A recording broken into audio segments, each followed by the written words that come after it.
ስድስተኛ ክፍል የሚኒስትሪ ተፈታኞች እስቲ ይህችን የሂሳብ ጥያቄ ዋት። የአንድ ሙሉ ኬክ 3/4 አላችሁ ወይም ከአንድ ሙሉ ኬክ ላይ ያላችሁ 3/4 ነው። ካላችሁ ኬክ ላይ ግማሹን ብትበሉ ምን ያህል ኬክ ይቀራችኋል ነው የሚለው። ከአንድ ሙሉ ኬክ ላይ 3/4 ቢኖራችሁና ግማሹን ብትበሉ፣ ግማሽ ማለት 1/2 ማለት ነው አይደለም? ስለዚህ ሲቀነስ 1/2 ታደርጉ ይሆን?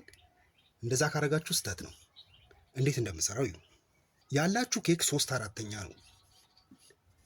የ3/4 ኬክ ላይ ግማሹን ብትበሉ ነው የሚለው።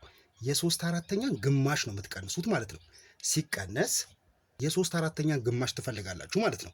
አንድን ቁጥር ደግሞ ግማሽ ለመፈለግ በስንት ነው የምታባዙት? በ1/2 አይደለም? ለምሳሌ የ6ን ግማሽ ከተባላችሁ 6 ሲባዛ በ1/2 ነው አይደል የምታደርጉት? ታቱ እዚህ ጋር 1 ነው። 6 ጊዜ 1 6 ነው። 1 ጊዜ 2 2 ነው። 6 ሲካፈለው ለስንት ነው? 3 ነው አይደለም? ስለዚህ የ6 ግማሽ 3 ነው። የ3/4ንም እንደዚሁ ግማሽ ትፈልጋላችሁ። የ3/4 ግማሽ ደግሞ 3/4 ሲባዛ በ1/2 3 ጊዜ 1 3 ነው። 4 ጊዜ 2 8 ነው ማለት ነው። ስለዚህ የ3/4 ግማሽ ስንት ነው? 3/8 ነው ማለት ነው። ሲቀነስ 3/8 ላለው ማለት ነው። ስለዚህ ይሄንን ታህታቸው ተመሳሳይ ስላልሆነ መቀነስ አልችልም አይደለም?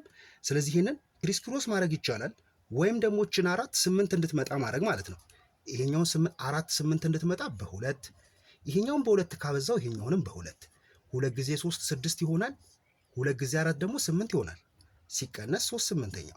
አሁን ታህታቸው ስለተመሳሰለ አንዱን ታህት ወስድና ከላይ ያሉትን ቀንሳቸዋለሁ። 6 ሲቀነስ 3 ስንት ነው? 3። ስለዚህ መልሳችሁ ስንት ይሆናል? 3/8 ይሆናል ማለት ነው። ሐመር ውሃ። እስቲ እናንተን ደግሞ ልጠይቃችሁ። ከአንድ ሙሉ ኬክ ላይ 3/4 ቢኖራችሁና ከ3/4 ኬክ ላይ የ3/4 ሩብ ብትበሉ ምን ያህል ይቀራችኋል? መልሱን ኮሜንት ላይ